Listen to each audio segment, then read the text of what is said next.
Recap from the weekend. I think we had one of our better games over the weekend against Sac State. I think offensively our numbers kind of proved that. It was a really, really nice outing. I think Portland State was a great match, a really good challenge. I think you see in the scores, the extra points, those kind of things, we pushed each other really hard. They exposed some of our weaknesses. And, I couldn't be more happy about the outcomes from the weekends, because I think if we'd won that match on Saturday, you walk out of there feeling pretty good about yourself and you don't do the analysis potentially that you do if you come out of there shortchanged. For me, Saturday was exactly what we needed at this point in the season. It's shown us where we need to grow, and I think it's got the possibility to put us on the trajectory to go out and do what we want to do and win a championship at the end of the season. What are some of those weaknesses that you're talking about? I think it's minor adjustments for individuals. I think, we're putting a lot of expectations on our freshmen with Audrey Hofer and Jordan Raddick particularly. And they need to step into those expectations a little bit. So it's helping them grow into that. And so working with them on that. I think, I think some of our blocking, reading, as we got fatigued, we made some errors in our block read. And then systematically, they did a really nice job of exposing what we call the donut right in the middle of the court. And we play a pretty deep defense, and they did a really nice job of exposing that. And so we'll be able to adjust to that pretty easily. Did those two freshmen expect to have the types of roles that they were going to have this season? I got to say, probably not. The original talk, we're going to redshirt them originally. And so that was the talk with them in the recruiting process. Hey, we're going to redshirt you. We're going to give you a year to grow and develop, so on and so forth. And then they walked in the gym and was like, I don't think we can redshirt you. I think you're too good to redshirt. And in the kind of advanced analytics that we use, Audrey's doing a really good job offensively for us. Over the weekend, she set the team to a hitting percentage of something like 338, which is ridiculous. And you contrast that with a senior setter in Allie who was lower, but still really good. I think she's around 250 or 260. So you're like, okay, as a freshman, you're doing this.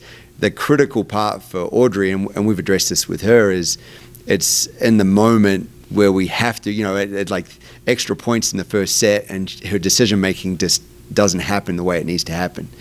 But that's the freshman, right? That's the freshman in her.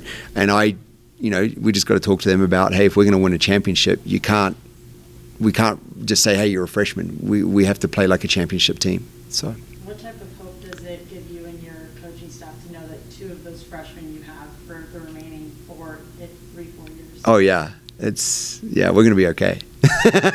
I got no doubt about that, and I'm excited for November to roll around and NLIs and all those things, and to introduce the next freshman class, because as much as this freshman class we've just introduced, who are playing now, we're potentially some of the most talented and like the highest amount of accolades that we've ever had in a freshman class.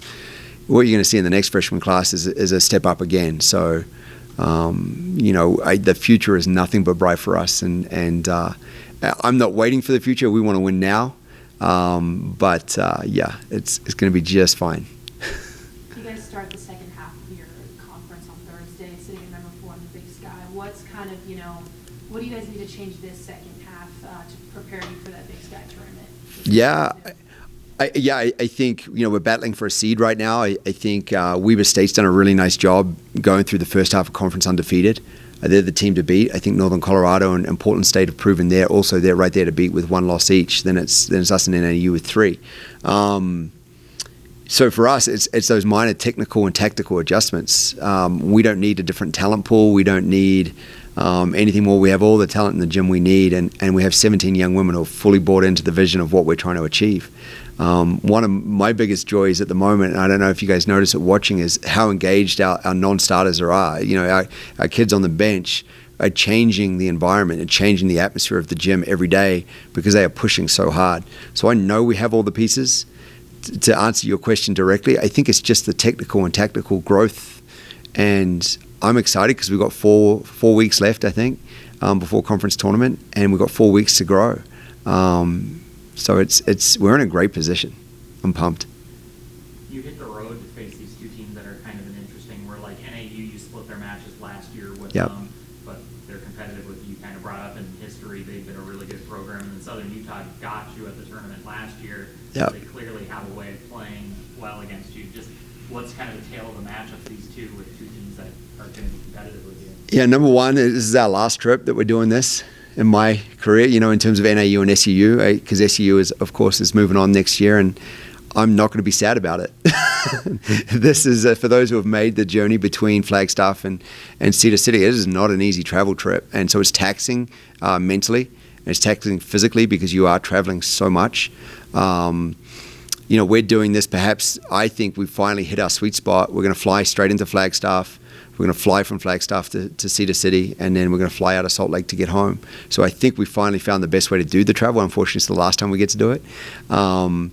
But in terms of your question, Andrew, I think NAU's right there with us, 5-3. We're 5-3 with them. We're battling for that fourth seed right now, and I look at them. They're a very well coached team. They're very systematic.